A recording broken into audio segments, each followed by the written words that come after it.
In this video, we will talk about how we will determine the shapes of molecules. In order to be able to do this, you will need to be able to draw the Lewis structure from a molecular formula. So if you're not familiar with that, make sure to watch the video on drawing Lewis structures first. All of the shapes of molecules are dependent on what we call the valence shell electron repulsion theory, or VSEPR, which states that electron groups want to be as far apart from each other as possible. Keep in mind that electrons are negatively charged, and if you put two of the like charges near each other, they're going to repel, which is why electrons want to be as far apart from each other as they can possibly be. The first thing we're going to do is count the number of electron groups around the central atom of a particular molecule. So the first thing we need to keep in mind was, well, what is considered an electron group? And each of the following on the list is considered one electron group. So a lone pair of electrons would be considered one electron group. A single bond would be considered an electron group. A double bond would also be considered one electron group, which is maybe a little bit counterintuitive because when you see two bonds, it's very tempting to treat them as their own separate electron groups, but they only count as one. And a triple bond also counts as one electron group. Let's take a look at a few examples that we drew in the Lewis structure video. For example, if we look at HCN, if we want to determine the number of electron groups, we're going to count the electron groups around the central atom. And the central atom here is carbon, so I'm going to focus on carbon and count the electron groups around carbon specifically. Notice that there is a single bond right here, that counts as one electron group. And then there's a triple bond here, and that counts as one electron group. So this structure has two electron groups around the central atom.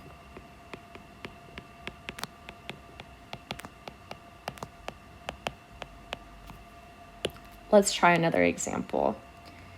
If we look at ammonia, which has the Lewis structure NH3, we're going to count the electron groups around the central atom. And here the central atom is nitrogen, so I'm going to focus on all of the electrons group around it. There is 1, 2, 3 single bonds. So those are all considered separate electron groups. And then there is a lone pair of electrons here. That is another electron group. So here there are 4 electron groups around the central atom.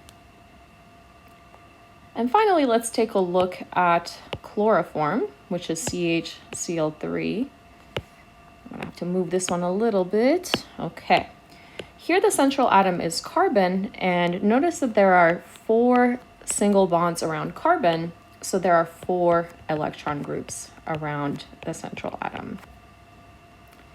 Once we have that information, we're going to look at a chart to see what the shape of the molecule would be. And the chart looks like that.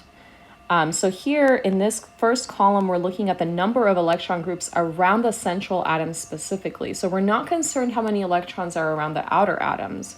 If we go back, notice that here we have a whole bunch of lone pairs of electrons around chlorine. We're not concerned with those. We are only interested in what's going on around carbon. So what's going on around that central atom specifically. So that first column will help us determine the electron group, and the number of electron groups will tell us information about the electron group geometry. The second thing we'll have to consider is the number of lone pairs of electrons around that central atom. And that's important because the number of lone pairs will tell us the molecular shape of the molecule. So where students get confused sometimes is, well, why is there a distinction between the electron shape and the molecular shape, and how do those differ from each other? The electronic shape, or the electron shape of the molecule, is telling us how the electron groups are oriented around the central atom. So how are those arranged? And this really comes from the fact that those electrons want to be as far apart from each other as possible. So let's take a look at an example with HCN. We determined that there are 2 electron groups on this molecule, and I'll just copy it over on this page. I'll move this down. We'll talk about molecular shape in just a moment. So for example, we said HCN has 2 electron groups, which are highlighted right here. So 2 electron groups. Now, if we think about if you have 2 things that you want to move as far away from each other as possible, well, the best way to do that is to generate a line. So it would be best if the hydrogen and the nitrogen here were 180 degrees apart, and this was just a single line that moves those electron groups as far away from each other as they can be. And if we look at the chart, that is indeed the case. If you have 2 electron groups, the electron group geometry will be linear. And we see that right here. This is a linear molecule. Now, if we want to think about the molecular geometry, we're focusing on the number of lone pairs of electrons around the central atom. And if I look at carbon right here, there are no lone pairs of electrons around it. All of the electrons around it are bonded. There is a single bond right here, and there's a triple bond right here. Nitrogen has a lone pair of electrons, but we're not concerned about that when we're determining geometry. We're only interested in that central atom. And since carbon does not have any lone pairs of electrons, its molecular shape is also linear.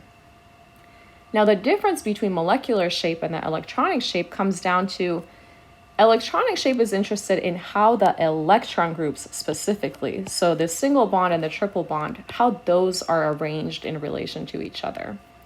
The molecular shape is telling us how the atoms around the central atom are arranged. And for the atoms, we are focusing on the hydrogen and nitrogen. And notice those are also 180 degrees apart. So in this case, and in all cases where there are no lone pairs of electrons around the central atom, the electron group and the molecular shape will be exactly the same. So electron group geometry is linear, molecular shape geometry is linear. That changes when you have a lone pair of electrons on that central atom. And we will see that example in our NH3 example that we looked at. So looking at NH3 ammonia, we determined that the shape or the Lewis structure looked like that. And we said there were 1, 2, 3, 4 electron groups around the central atom.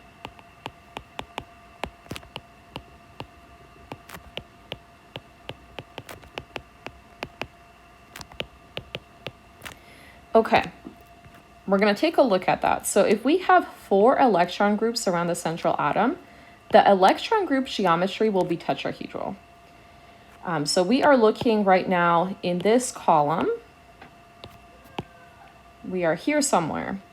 Now that's not telling us the molecular shape yet, but we know that the electronic geometry is tetrahedral.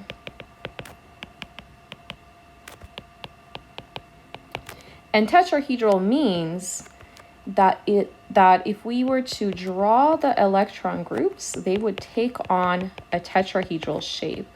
And that includes that lone pair of electrons up top. And if you were to measure the bond angles between all of them, they would be about 109.5 degrees apart. So all of these angles would be about 109 or so, which is distinctly different from what we draw in the Lewis structure. In our Lewis structure, we draw this molecule as if it were flat and planar. And when you look at that structure, well, this looks like it's about 90 degrees. But that is much, much smaller than 109 degrees.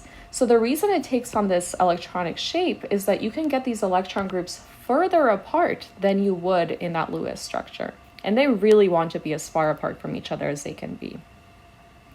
Now let's think about the molecular geometry. So for the molecule geometry, we are interested in how these atoms are oriented in relation to each other. So looking back at our chart, well, now we're trying to distinguish between the molecular shape. And since we have a lone pair of electrons on that central atom, we will expect the electronic and molecular geometry to be different. So let's look back at this chart and notice that there is 1 lone pair of electrons on that nitrogen, which gives us a trigonal pyramidal shape. Okay, well, how is that different from what we were just doing? Keep in mind that the molecule geometry does not take into account that lone pair of electrons up top. We don't care. So if you delete that, that is a trigonal pyramidal shape. So to draw the molecule geometry, I am omitting that lone pair of electrons up top because I'm not concerned about where that lone pair of electrons fits. I am concerned in how these atoms are arranged in relation to each other. So only the shape between nitrogen and the hydrogens. Whereas in our electronic geometry, we are interested in how all of these electron groups are oriented in relation to each other. So in the top example, you can see that tetrahedral geometry. If you were to kind of connect these together, they would look like the vertices of a tetrahedron. If you look at how the atom groups are oriented on the bottom, you can see that they take on what kind of looks like a trigonal pyramidal shape. It looks like a pyramid. So this is a trigonal pyramidal structure.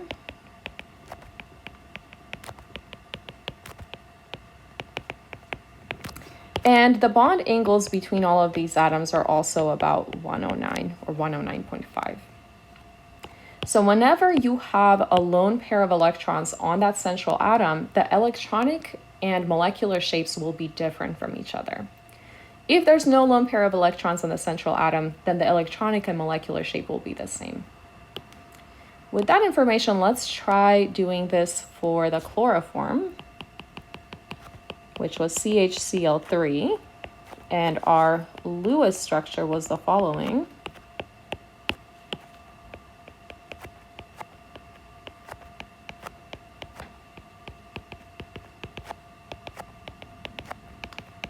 So in the Lewis structure, you can see that this also looks flat and planar, and it looks like all of these are 90 degrees, but now we know that that's most likely not going to be the case. So I'm going to count the electron groups. There are 4 of them. And if we go back to the chart, we are still looking in the tetrahedral region. So everything with 4 electron groups will have tetrahedral shape. So the electronic geometry, or the electronic shape, will be tetrahedral. And if I were to sketch that, it would look like this.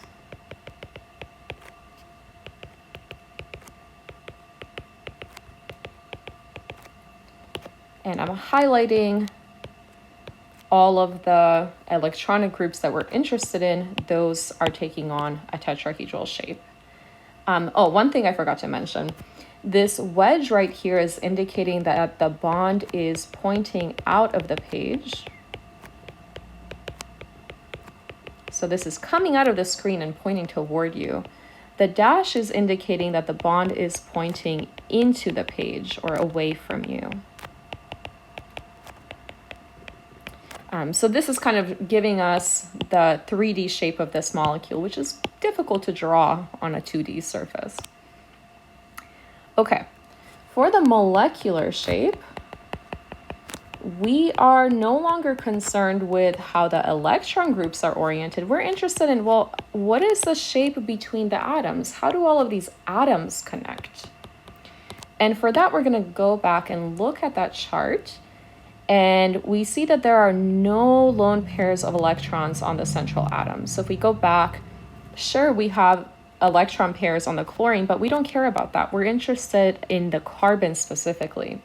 And the carbon has no lone pairs of electrons, which means that we're looking at a tetrahedral electronic geometry as well, which means that this is going to be exactly the same.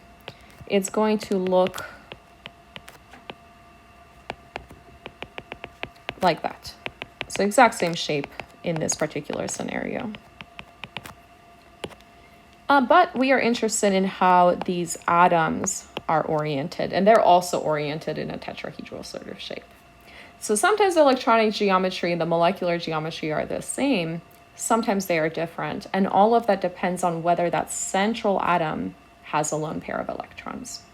So this is going to be a really important skill set in when you're trying to determine whether a molecule is polar or nonpolar. In many cases, you will need to draw the Lewis structure and determine the shape of the molecule to be able to figure that out.